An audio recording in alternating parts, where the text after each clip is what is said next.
Hello students, ये एक और एक्सप्लेनेशन है जिसे प्रीवियस ईयर में पूछा गया है। Justice was tolerably fair, the ordinary rule was to avoid courts.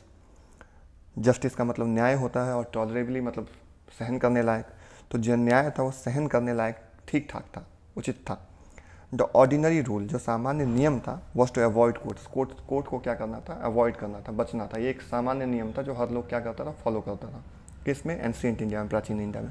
और इसको समझना मुश्किल नहीं होगा, क्योंकि ये अभी भी हम लोग करते हैं। जैसे गांव में अगर आप जाएंगे तो गांव में जो जनरल लोगों की सोच है, लोग क्या करते हैं? लोग कोर्ट कचहरी से बचते हैं। लोग जाना नहीं चाहते, कोर्ट में नहीं जाना चाहते कोई मामला, क्योंकि उन्हें पता है कि अगर वह कोर्ट में जाएंगे तो समस्या का समाधान होने के बजाय समस्या और क्या होता है? बढ़ ही जाता है। तो लोग क्या करते हैं? कोर्ट को अवॉइड करते हैं, उससे बचते हैं।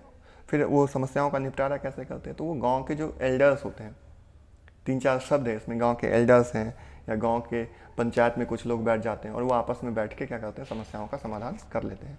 तो यह व्यवस्था हमारे यहाँ बहुत प्राचीन समय से है, बहुत पहले से है। इसी का जिक्र किया है गांधी जी ने किसमें? इंडियन सिविलाइजेशन एंड कल्चर में। ठीक है, तो ये तो कॉमन ही होता है, the above line has been taken from, ये आपको पता ही होगा। ठीक है, फिर भी मैं याद करा देता हूँ। प्रेजेंट परफेक्ट का सेंस वो है, पैसिव है। और इसके बाद द ऑथर हाईलाइट्स। यहाँ ऑथर क्या करता है? ऑथर मतलब लेखक, हाईलाइट करता है। हाईलाइट का मतलब ऐसे लिखना, कोई काम ऐसे करना जो आपको बहुत आसानी से नजर आए, जो दिखे। तो इस लाइन में ऑथर क्या करता है? हाईलाइट करता है द सिंप्लिसिटी को and moral strength of traditional Indian society. Traditional मतलब पारंपरिक, प्राचीन इंडियन सोसाइटी मतलब प्राचीन भारतीय जो समाज था, उसका जो मोरल स्ट्रेंथ था, जो नैतिक मजबूती था, और जो उसका सिंप्लिसिटी है, उसको वह क्या करते हैं? हाईलाइट करते हैं। देखो, मोरल स्ट्रेंथ मतलब क्या होता है? मोरल स्ट्रेंथ का मतलब क्या होता है कि कोई काम है, जैसे कोई आपको, जैसे आप किसी अच्छे पद पे बैठे हुए हैं, आपको पता है कि भाई घूस नहीं लेना चाहिए, है ना। लेकिन कोई व्यक्ति क्या करता है कि बहुत खुशी खुशी आपको क्या करता है? 50,000 रुपये देने के लिए ऑफर करता है। तो क्या करता है? आपका अंदर से मन होगा कि आप उसे क्या करें? उसे एक्सेप्ट कर लें। या अंदर से अगर वो 50,000 के लिए आपका नहीं हो रहा है तो 2 लाख रुपये अगर वो आपको ऑफर करेगा। फिर अगर मान लीजिए, सपोज कीजिए आपको वो 5 लाख रुपये ऑफर करता है, तो इस तरह के परिस्थिति में भी अगर आप अपने जो आपका वैल्यू है, वैल्यू का मतलब ये नहीं हुआ महत्व, जो आपका क्या उसको क्या कह सकते हैं, जो आपकी नैतिकता है, उसको आप पकड़ के रखते हैं। पकड़ के रखते हैं मतलब आप उससे डगमगाते नहीं हैं, आप उस चीज़ पे अडिग रहते हैं, है ना। कि नहीं, अगर जैसे घूस लेना बुरी बात है तो आप उस चीज़ को नहीं लेते। तो ये क्या दिखाता है? आपके मोरल स्ट्रेंथ को दिखाता है, आपकी नैतिक मजबूती को दिखाता है। इसका मतलब आप नैतिक स्तर से क्या है? बहुत मजबूत है ना। आगे, गांधी जी बिलीव्ड, गांधी जी विश्वास करते थे justice in India was generally fair. जो जस्टिस था, जस्टिस का मतलब न्याय, है ना। न्याय क्या था? इंडिया में सामान्यतः सही था, मतलब लोगों को सही न्याय मिल जाता था। ये हैड ए स्ट्रॉन्ग सेंस का मतलब क्या होता? अंदर से कुछ पता होना। People had a strong sense of right and wrong. लोगों को अंदर से ही पता होता था क्या? सही और गलत के बारे में।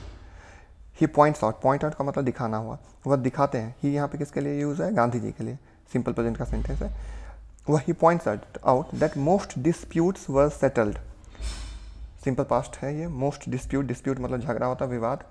ज़्यादातर विवाद को सेटल कर दिया जाता था थ्रू मतलब के माध्यम से, थ्रू म्यूचुअल अंडरस्टैंडिंग, आपसी समझदारी से, फैमिली एल्डर्स, परिवार के बड़े बुजुर्गों के द्वारा, और विलेज काउंसिल, और गांव के काउंसिल के द्वारा, पंचायत के द्वारा, rather than through formal courts. Formal court कचहरी के माध्यम के बजाय, मतलब फॉर्मल जो कोर्ट है, कचहरी है, वहाँ जाने के बजाय जो फैमिली एल्डर्स होते थे, गांव के बुजुर्ग होते थे, विलेज पंचायत होता था, है ना, या आपसी सहमति से उसको क्या कर लिया जाता था? सॉल्व कर लिया जाता था। Gandhi ji admired this system. Gandhi ji इस सिस्टम को एडमायर करते थे, इसकी प्रशंसा करते थे। बिकॉज, क्योंकि उसका रीज़न दिया, इट प्रोमोटेड मोरल रिस्पॉन्सिबिलिटी। यह क्या क्या प्रचलित करता था? लोगों के अंदर क्या फैलाता था? नैतिक जिम्मेवारी। हर आदमी अपने आप में ही समझता था, हर आदमी को पता था क्या करना है और क्या नहीं करना है।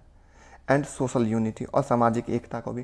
जैसे कुछ झगड़ा हो गया, 5 लोग गांव के आके उसके बारे में अपनी राय देते हैं, उसमें कोई फैसला निकाल लेते, निष्कर्ष निकाल लेते, तो गांव के बीच में एक सामाजिक एकता क्या रहता था? बना हुआ रहता था।